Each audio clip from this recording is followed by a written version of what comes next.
आयोग को किस तरह से देखते हैं, उसकी कारकर्दगी को? वो तो सामने है। ये जो आरोप लग रहे हैं या वोटर लिस्ट घटाई या बढ़ाई जा रही है, तो इसके जिम्मेदार तो आयोग है। और मैंने तो लोकसभा में कई बार कहा, जब SIR का मामला आ रहा था, कि अगर चुनाव आयोग ये मानता है और भाजपा मानती है कि 65 लाख फर्जी वोट है बिहार में, तो मेरा ये मानना है कि वो 65 लाख फर्जी वोटों के चुने हुए जो सांसद हैं बिहार के, वो कैसे जायज हो सकते हैं? सालों बाद मायावती अब शक्ति प्रदर्शन करेंगे। देखिए, उनके बारे में वो पार्टी उनकी अपना वो जो समझेंगे बेहतर करेंगे, हम क्या कहेंगे। तैयारी क्या लगी? हालांकि मैं इतना ही कह सकता हूँ, PDA परिवार जी, जिसमें हमारे दलित भाई हैं, हमारे पिछड़े भाई, हमारे मुसलमान भाई हैं जी, सारे के सारे लोग की नजरों में अगर किसी से उम्मीद है, आशा और विश्वास है, तो उस व्यक्ति का नाम आदरणीय अखिलेश यादव है। देश में अब्बास अंसारी की विधायकी पुनः वापस हो गई है, क्या कहेंगे कि जिस तरीके से सजा हुई वापसी? न्यायालय को मैं धन्यवाद देता हूँ। न्यायालय ने न्याय दिया और अब्बास अंसारी जी की सदस्यता न्यायालय ने तो काफी दिन पहले ही बाहर कर दी थी, माननीय उच्च न्यायालय ने जी।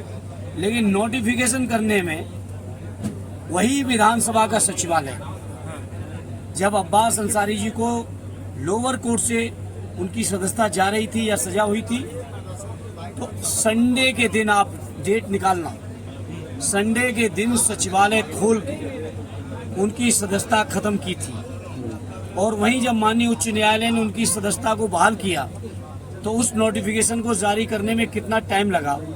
इसी से मंशा आप समझ सकते हो, विधानसभा सचिवालय हो और सचिवालय हो, चुनाव आयोग हो, इनकी सबकी नीति और नियत क्या है, ये माननीय न्यायालय के फैसले को भी अपने तरीके से डिक्टेट करना चाहते हैं, अपने तरीके से उसका। बगल के देश में नेपाल में स्थिति खराब होती जा रही है, क्या कहेंगे उस पर? देखिए, वहाँ की सरकारों को सोचना चाहिए था कि ऐसी नौबत वहाँ नहीं आए कि जनता को कहीं विद्रोह में उतरे। और मैं देशवासी के तौर पे, भारतवासी के तौर पे यही चाहूँगा कि न केवल नेपाल बल्कि नेपाल के साथ साथ जो भी देश हैं पड़ोसी देश, उनमें अमन और चैन शांति दे रहे हैं। लोकतंत्र और संविधान में वोट चोरी को कोई स्थान नहीं हो सकता।